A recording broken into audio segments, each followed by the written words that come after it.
नमस्कार दोस्तों, आज हम बात करने वाले हैं जो भारत के साथ अन्य देशों के सैन्य अभ्यास होते हैं, उन सैन्य अभ्यासों की बात करने वाले हैं। दोस्तों शुरू करते हैं।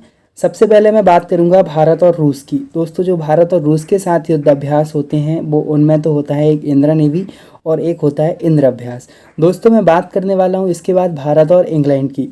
दोस्तों भारत और इंग्लैंड के साथ जो युद्ध अभ्यास होते हैं उनमें होता है एक तो इंद्रधनुष और एक होता है आपका अजय वारियर।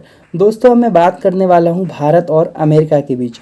तो भारत और अमेरिका के बीच होता है युद्ध अभ्यास वज्र प्रहार और टाइगर ट्रम्फ। दोस्तों इसके बाद मैं बात करूंगा भारत और जापान की भी। तो भारत और जापान के बीच होता है जिमैक्स धर्म गार्जियन और शिन्यू मैत्री। दोस्तों इसके बाद हम बात करेंगे भारत और श्रीलंका की। तो मित्र शक्ति और स्लाइन एक्स ये होता है भारत और श्रीलंका के बीच। दोस्तों इसके बाद बात करेंगे भारत और बांग्लादेश की। तो बोंगो सागर और संप्रीति ये होता है भारत और बांग्लादेश के बीच। दोस्तों हम इसके बाद बात करने वाले हैं भारत और थाईलैंड के बीच। तो दोस्तों अभ्यास मैत्री यानी कि मैत्री अभ्यास और कॉर्पेट नाम का जो युद्ध अभ्यास है ये होता है भारत और थाईलैंड के बीच। दोस्तों अभी हाल ही में कॉर्पेट नाम का एक युद्ध अभ्यास भारत और इंडोनेशिया के साथ भी हुआ है। इसके बाद दोस्तों हम बात करेंगे समुद्र शक्ति। तो दोस्तों जो समुद्र शक्ति है और एक गरुण शक्ति है ये होता है भारत और इंडोनेशिया के साथ। इसके बाद दोस्तों हम बात करते हैं डस्ट लेक। तो दोस्तों ये अभी हाल ही में हुआ है रानीखेत उत्तराखंड के अंदर। भारत और उज्बेकिस्तान के बीच ये होता है डस्ट लेक सैन्य अभ्यास। इसके बाद दोस्तों हम बात करेंगे सूर्य किरण। तो दोस्तों जो सूर्य किरण युद्ध अभ्यास है ये होता है आपका भारत और नेपाल के बीच। दोस्तों इसके बाद बात करते हैं हैंड इन हैंड की। तो हैंड इन हैंड होता है भारत और चीन के साथ। नोमैडिक एलिफेंट की बात करते हैं तो नोमैडिक एलिफेंट होता है भारत और मंगोलिया के साथ। दोस्तों सिम्बैक्स की बात करते हैं तो सिम्बैक्स होता है आपका भारत और सिंगापुर के साथ। दोस्तों हम सिम्बैक्स की बात करते हैं तो सिम्बैक्स होता है आपका सिम्बैक्स तो हो गया दोस्तों आपका किसके साथ, भारत और सिंगापुर के साथ। दोस्तों हम बात करेंगे सिट मैक्स की। तो SIT, S for Singapore, I for India और T फॉर थाईलैंड। ये जो सिट मैक्स होता है ये सिंगापुर, इंडिया और थाईलैंड के बीच होता है दोस्तों।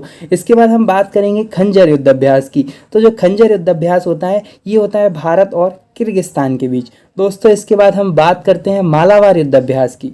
तो जो मालाबार युद्ध अभ्यास है ये 4 देशों के बीच होता है जो क्वाड के समूह के सदस्य हैं। 4 देश जापान, अमेरिका, ऑस्ट्रेलिया और इंडिया। जापान, अमेरिका, इंडिया और ऑस्ट्रेलिया अभी हाल ही में इसमें शामिल हुआ है दोस्तों। क्या ऑस्ट्रेलिया अभी हाल ही में इसमें शामिल हुआ है। दोस्तों हम बात करते हैं अभी हाल ही में कि भारत और फ्रांस के साथ कौन कौन से युद्ध अभ्यास होते हैं। तो भारत और फ्रांस के साथ युद्ध अभ्यास होता है गरुण, एक होता है वरुण, एक होता है शक्ति, एक होता है स्क्वायरॉस, एक होता है आपका एक्स डेजर्ट नाइट युद्ध अभ्यास। दोस्तों जो एक्स डेजर्ट नाइट युद्ध अभ्यास होता है इसमें हाल ही में अभी शामिल हुआ है राफेल, यानी कि राफेल को शामिल करने वाला पहला युद्ध अभ्यास बन चुका है आपका एक्स डेजर्ट नाइट युद्ध अभ्यास। दोस्तों थोड़ी सी बात करते हैं अपन राफेल की। तो राफेल जो है फ्रांस की डसॉल्ट कंपनी ने बनाया था। फ्रांस की डसॉल्ट कंपनी के द्वारा 59,000 करोड़ रुपए में ये समझौता हुआ था दोस्तों। 36 विमानों को लेकर भारत और फ्रांस की सरकार के बीच ये समझौता हुआ था। अब हम बात करते हैं राफेल पहली बार आपको पता ही चल गया शामिल किसमें हुआ, एक्स डेजर्ट नाइट युद्ध अभ्यास में। थैंक यू दोस्तों, इसी के साथ मिलते रहेंगे छोटी छोटी क्लिप में, क्योंकि छोटी छोटी चीज़ों से हमें छोटी छोटी वीडियो के माध्यम से बहुत कुछ सीखने को मिलेगा और छोटी छोटी वीडियो के माध्यम से ही हम क्या कर सकते हैं, बहुत जल्दी याद कर सकते हैं। Thank you so much.